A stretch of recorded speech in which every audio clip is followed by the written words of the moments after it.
More than 700 Israelis are now feared dead after unprecedented attacks by Hamas militants. It represents the biggest loss of life in a single day in Israeli history. Hamas, which is designated as a terrorist organization by many Western governments, including the United Kingdom, is still holding out in parts of southern Israel where they're coming under attack by Israeli forces. And Israeli warplanes are now bombing the Gaza Strip, where more than 400 Palestinians are said to have been killed and more than 2,000 injured.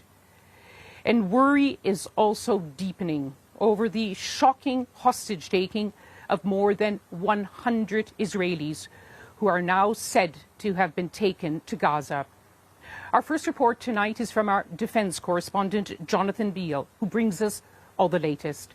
And I should warn you that in his report there are images that you may find distressing.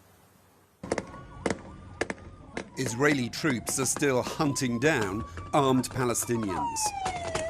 More than 30 hours after their biggest and bloodiest breakout from Gaza into Israel itself.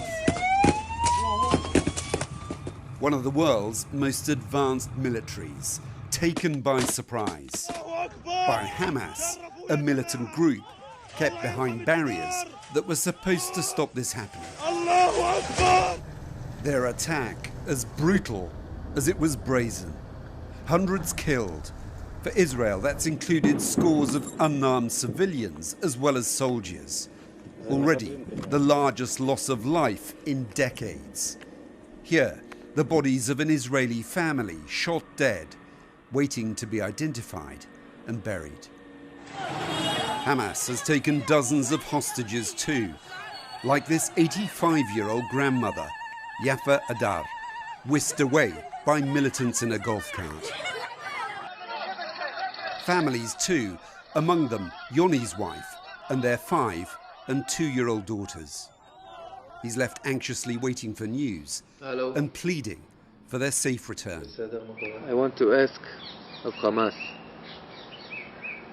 don't hurt them. Don't hurt little children, don't hurt women. If you want me instead, I'm willing to come. Israel's Prime Minister, meeting security chiefs this morning, has warned his nation of a long and difficult war ahead.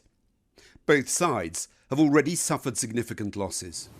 Hamas murdered hundreds of Israelis, men, women and children, and took dozens hostage into Gaza.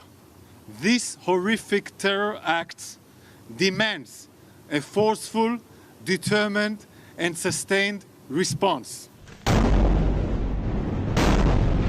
Israel's response has been swift and harsh, despite the massive intelligence failure. Its missiles filmed by our BBC team in Gaza. Jets have been hitting what they say are Hamas positions, but many civilians have also been killed in this densely populated Palestinian enclave, blockaded and nowhere else to flee. Tonight, this is as close as we can get to Gaza itself, about 5 kilometers in that direction. There is a lot of military activity, jets overhead. Israel has told its citizens living nearby to leave. It's not clear whether that could signal a land incursion by Israel into Gaza itself. But inevitably, this will end up being more bloody still. There's also the risk of escalation. Hezbollah has been firing rockets into Israel from neighboring Lebanon. They say a show of solidarity with Palestinians. This region has long been a tinderbox. And once again, the flames are being fanned. Jonathan Beale, BBC News, Southern Israel. And tonight, Israel's Search and Rescue Committee has confirmed that more than 250 bodies have been recovered from the site of a music festival, which had been taking place close to the border of the Gaza Strip on Saturday. These images on social media show people fleeing from the Nova Festival. It was held near the small settlement of Raim. It's a kibbutz near the border with Gaza. Caroline Hawley reports. Moments before, at a festival that brought together young people from across Israel, a carefree crowd. They have no idea of the horror about to erupt. Images posted on social media show people running for their lives. Witnesses say that after rockets were fired, Palestinian gunmen began attacking from several directions. "Don't kill me," she pleads, as Noah Agamani and her boyfriend Avi Natan are both taken captive. Both are still missing, thought to have been taken into Gaza. Today, Noah's father spoke through his anguish to Israeli media. I asked to see the video, and then I saw that it was definitely her. She was so scared, so frightened. I always protected her, and at this very moment, I couldn't. Noah is 25, with a passion for travel. She'd been messaging a friend just before she was kidnapped, and then the live location ended. It's just us waiting and hoping, really hoping and praying that everything is good, that she will come back home safely, her and her boyfriend and everyone that is in captivity now.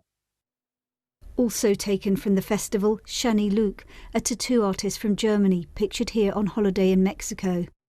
Her family recognised her in video of Palestinian gunmen celebrating her capture on a pickup truck.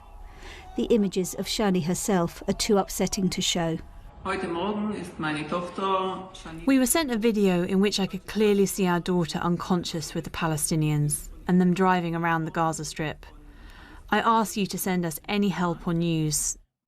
Jake Marlowe's family and friends are also desperate for news. He's a 26-year-old British man who was working at the festival. He's reported to have told his mother he loved her and promised to keep her updated before his phone began ringing out. On the road next to where the festival was taking place, the aftermath. We don't yet know what's happened to all those who came in these cars to party, to celebrate. Shell-shocked reunions with those who survived. But the brutality of the attack, the terror of it, will now be seared into the psyche of a nation. Caroline Hawley, BBC News.